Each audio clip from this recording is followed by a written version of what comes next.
Hey guys, how's it going?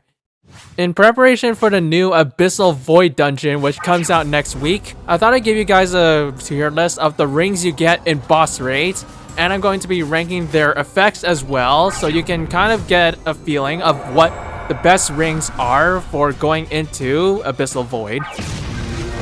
So contrary to belief, rings actually make quite a big difference, especially when going into new dungeons. As with the recent balance change update, I have been able to beat Aquatic Temple Nightmare with Volcanic Chambers gear, as well as a set of Goliath Guardian rings from tier 2 or level 130.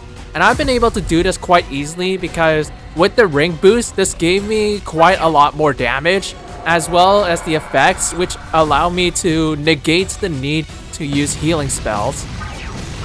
So yeah, rings make quite a huge difference in the balance of this game, especially when you're going into new dungeons. However, not all of the rings will help you out every single time. So which ring should you get? Which effects should you look for? Well, that's what this video will help you determine. I'm going to be ranking each of the effects of rings, and I'm going to be ranking each class of ring on a tier list, so you can get an idea of what rings are favored and which ones you should probably avoid. Now before we get started, I'm going to make a note that I'm ranking these rings and their effects based on solo gameplays. I'm not going to be ranking them based on group runs, unless it really applies to group runs. So if I rank like overhealing, I'm going to be ranking it in the perspective of grouped runs because that's where it really shines. But if I'm going to be ranking something like max HP, I'm going to go off of solo rounds for that. One other thing I'm going to mention is I'm going to be ranking the mage and warrior rings equally. So wherever I put one of the rings, I'm going to put the other with that. Guardian, I'm going to be ranking on its own, because the properties of Guardian are different from Mage and Warrior. Now with that out of the way, let's get started with each tier of ring. So rings come in 4 classes: a survival ring, a balance ring, a technique ring, and a power ring. Let's start with the power ring. So power ring outputs as much damage as it possibly can. It doesn't have any HP boost, and it can still carry any of the effects that rings do, but this is going to be the go-to ring if you want to deal as much damage as possible. I believe the highest power you can have on rings is 3.3 million, which is basically 10%, if not a little more, than the max pot purple Akuma pieces. So this can be a really big boost for your armor. And because of that, I'm going to put the power rings instantly in A tier. You're probably going to want these rings to deal as much damage as possible. Now with the technique ring, you do have a little bit of HP, and it doesn't have as much power. However, it still gives a good amount of power, as you can go up to 3.1 million in the purple rarity. The HP isn't really going to help you that much, as it's only a couple 10 million-ish. So if you really want an HP boost, you're going to need to go a different ring. Or if you want more power, just go with a power ring. And because of that, I'm going to put the technique rings in B tier. It's not quite as good as power rings, but it does have more power than it would have with HP, so it can help you out in some cases. Now with balance rings, it really does what it really is. It's kind of a balance between HP and power. These still have a good amount of power in them, and they have considerably more HP than technique rings. However, the downside with this ring is the power is actually quite a lot noticeably lower, if that made any sense. So I don't really know the pot range for balance rings, but I just know they're like significantly lower.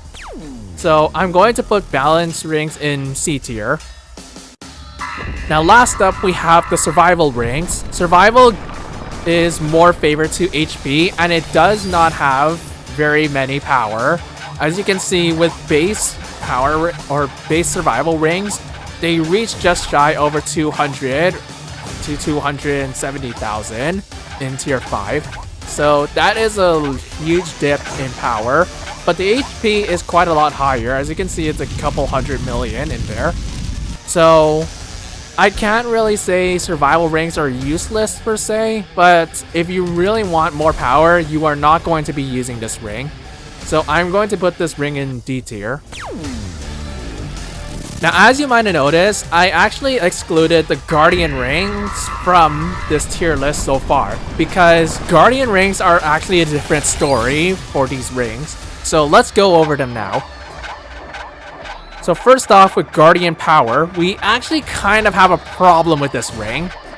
While yes, it has the most power out of any Guardian ring, the problem is Guardian is favored to HP, and Power rings doesn't have any HP boost at all. So you get rid of the one identity from the Guardian ring compared to Warrior and Mage.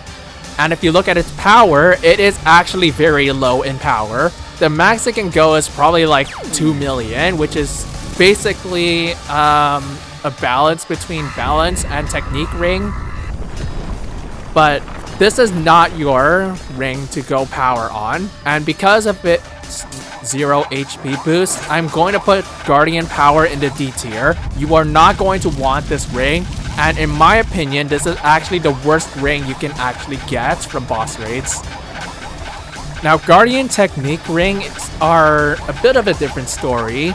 They are still favored towards power, but they at least still have a little bit of an HP boost. Compared to Mage and Warrior, it is significantly higher in HP, and the power isn't really too much lower, but I would say it's around the balance level of power.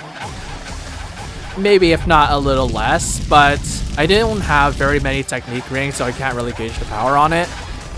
But if you're going for power, you really shouldn't be running this ring that well. So I'm going to put Guardian Technique in the C tier. Not really something you really want.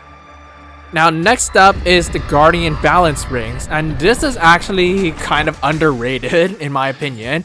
Guardian Balance, while it does not have very much power, it also has a very high HP boost. I don't really know how much specifically because I haven't gotten a lot of Guardian Balance rings, but Guardian Balance is a good balance between health and power, because the health you can get from this is quite a lot higher than any of the Mage or Warrior rings can boast. So this can really help you out in cases for survivability. So I'm going to put Guardian Balance in C tier. Now, last up is Guardian Survival, and this may be controversial to you guys, but I actually think Guardian Survival is one of the best rings you can get. Now, while yes, it does not have any power, it also has a really high HP boost. It's actually as strong as Gray or Green Akuma HP. The HP I've usually been able to get from purple Guardian Survival rings is around 700 to 750 million. And if you have 2 of those, you're basically wearing 2 armor sets for HP. Now, power is definitely lacking. The highest I've been able to get out of it is 1.5 million. But that's still like half as much as Mage and Warrior power rings, if not slightly less than it. But it's still a good amount of power, don't get me wrong. But this ring kind of relies on its effects to be good, at least in my mind. But as where it stands right now, I do really favor Guardian Survival rings because it's just really the best one I've got. So I'm going to put Guardian Survival in A tier. This might be controversial to you guys, like I mentioned earlier, but I just think Guardian rings are underrated. A lot of people discard these rings as being pretty bad, just like the Guardian armors, but these rings actually can help you out a lot for survivability. Okay, up next, I'm going to be ranking the ring effects you get on these. Now, you can have up to 3 effects on a ring, but only if the rings are purple. If they are gray or green, you will only have 1 effect, and if it's blue, you'll have 2. So let's start with the most basic one, increasing your HP by a certain percent. In my mind, this actually isn't that useful. It does increase your HP a little bit, so you could save a little bit of stamina if you have a lot of HP increase, but you aren't really going to be needing this effect at all because you can just use Guardian Rings, or even better, just change your stamina skill points. Stamina skill points give 5% HP per skill point, so it's instantly a lot better than max HP increase. So I'm putting this effect in a D tier. You don't really want to run this effect. Now the next effect I would like to touch on is damage reduction. Now just like HP boost, this actually isn't going to help you out, honestly. The damage reduction, I don't really know the range for it, but it only decreases damage by a certain percentage, and the amounts they decrease is actually not going to help you out that much. Most of the bosses and minions at later dungeon will kill you in maybe like 3, 4, 5 hits, and if you decrease the damage a little bit, that doesn't really change, honestly, so this effect is not going to help you. And for that reason, I'm going to put this ring in the D tier with max HP. Next up, we have Overhealing. Now this ring was broken as all heck in boss raid groups because what this did is this gave everybody healed by a healing spell a certain percentage of shield. So this gives them basically extra health. So if they have like 10 billion HP, they will have maybe around 12, 13 billion if you are really high. And this is a really big deal because overhealing was well known to be one of the most broken ring effects for running groups. And if you go into a boss raid group, I guarantee you will not find a group where nobody has this effect. Unless you're bad at finding groups. Now I haven't played in groups that much, but I know how big of an impact overhealing can have, so for how broken this effect is, I'm going to put it in A tier. If you're running groups, you definitely want the healers to have this effect with them, and to get it as high as possible, so they can have as much HP as possible. Next up, we have extra boss damage. Now, a lot of people regarded this as one of the best effects for rings, and while I do like it, I personally don't really use it actually. Well, yes, damage increase, even by a very small amount to bosses, can help out with time. I just personally never found a big difference.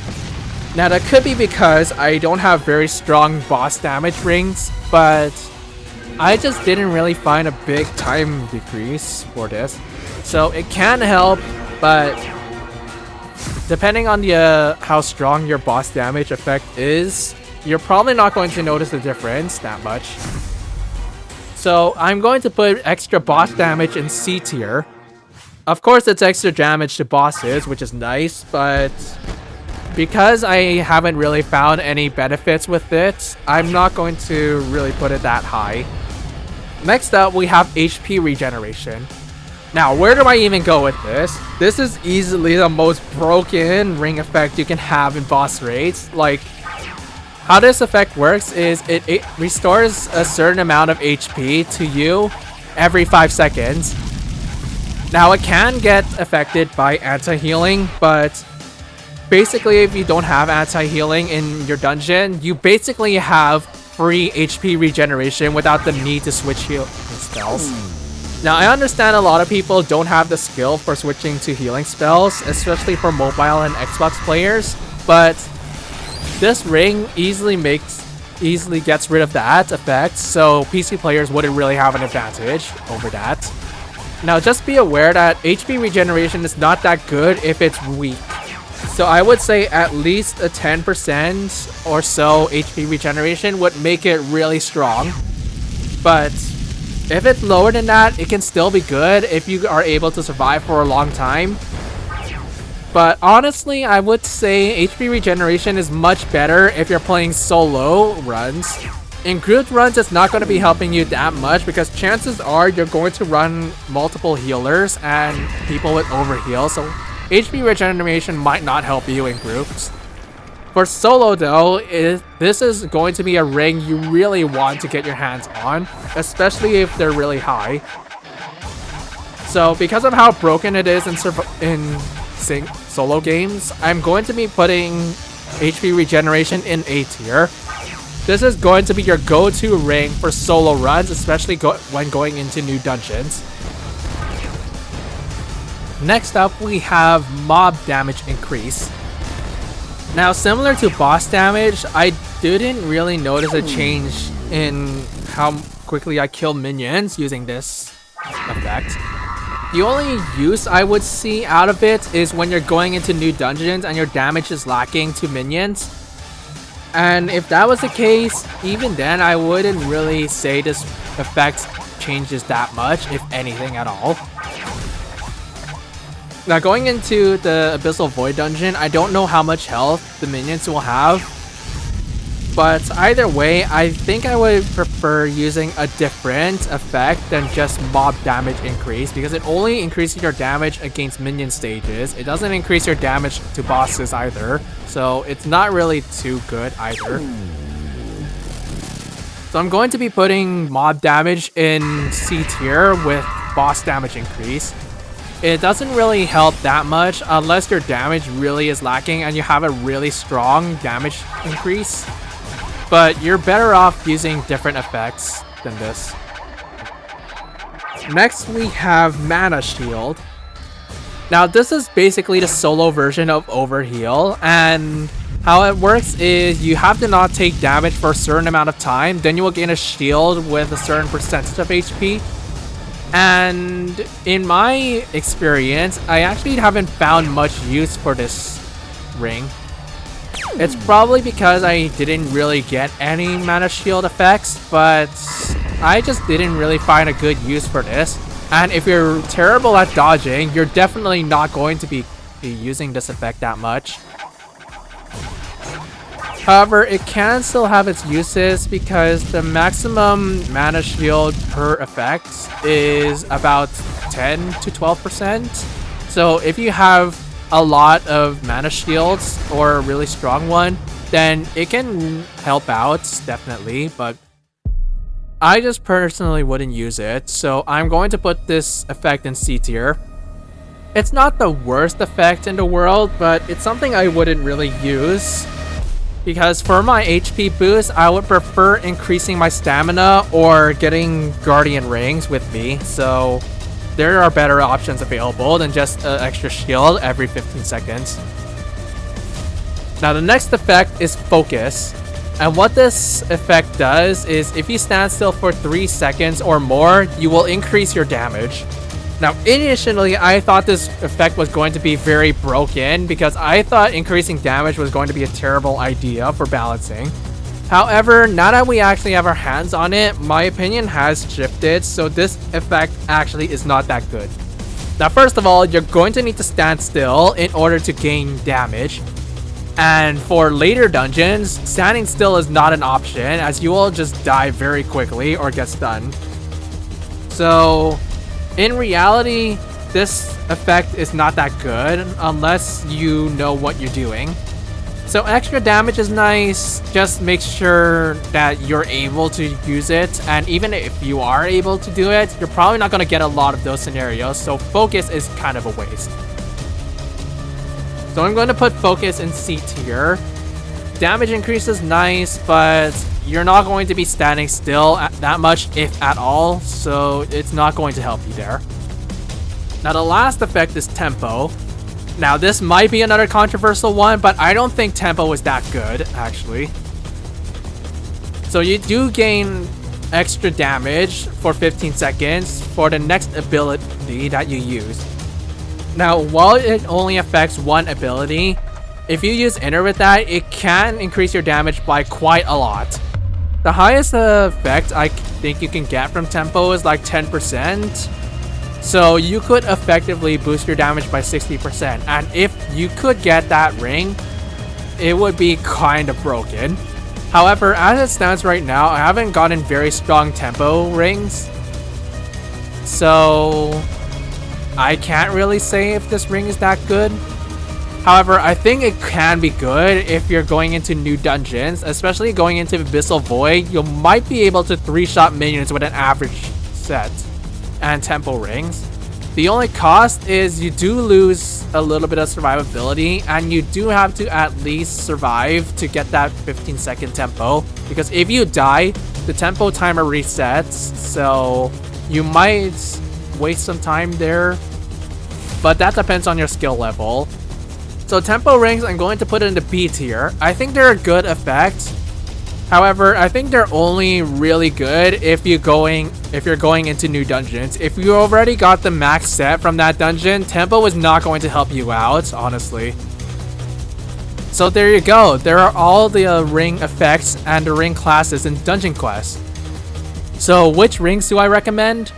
Well, if you want to deal as much damage as possible and you don't really care about your HP, go with power rings and try to get tempo on them to try to deal as much damage as possible. Do not go focus for your damage boost, as focus requires you to stand still, and every single time you stand still in later dungeons, you're probably going to die. Now, if you want to balance some survivability in there, you can run Guardian Survival or Guardian Balance rings. These still give you a good amount of power, and the ring effects still apply to it. So you can try your hand with Guardian Survival rings and Guardian Balance rings with you. If you have the other ring classes still, it's not a huge deal. Just do not run Guardian Power, because you do not get any HP boost, and it's basically a degraded level 200 power ring. So that's the only ring you really want to avoid. Now, ring effects, you will definitely want to run HP regeneration if you're a soloist like me. HP regeneration basically gets rid of the need to run healing spells. And if you're in a group with absence of healers, then HP regeneration will still help you out with no healing abilities. Now, tempo will only be useful if you are struggling to deal damage to minions. However, if you're able to complete dungeons very easily without the damage buffer, then tempo is not going to help you out there. So it's only good if you're going to new levels or new dungeons. But if you're already mastered, if you already mastered the dungeon you are in, then tempo's not going to help you out. Now, the other ring effects, don't get me wrong, are still useful in a way. They just aren't as useful as the higher tier effects. So yeah, this is just my tier list in general, so your opinion will change or may change for these effects. But as it stands right now, I think HP regeneration is the best effect you can get, as well as overhealing and tempo. Now, you may feel free to experiment with your set to try to get a perfect balance between survivability and how much damage you deal, but I just want to make a note. I have been able to deal more damage using Guardian Survival rings than I have using Mage Power rings. If you see from this image, you can see with my Goliath Guardian Survival rings, which are upgraded on spell power, you can see I can deal a little over 36.6 Q with Void Dragon and no inner. However, with my Mage Power rings, you can see I have a similar HP to my Guardian set. However, I'm only able to deal around 34.6 Q or something around there with Void Dragon. And this surprised even me, because my Mage rings are actually pretty good. They are 3.2 million each. However, my Guardian rings are basically half of that, if not even lower. But I still deal more damage with them. So I would definitely not sit out on Guardian Survival or Balance rings. Definitely consider those rings if you want survival. Of course, if you're going Glass Cannon, you will still want to go Power rings. But if you're able to, try to keep a horde of Guardian Survival rings. You never know when you might want more survivability than power. And in my case, I favor survivability, but I still dealt more damage, so it's the best of both worlds. So on that note, I think I'm going to end the video here. I hope you guys enjoyed this video, and do you guys agree with any of my ring tier lists? Please drop a comment, and I would love to hear your guys' opinion on it. And I'll see you guys next time for the Abyssal Void dungeon when it comes out. Thanks for watching, and I'll see you guys in the next video. Peace.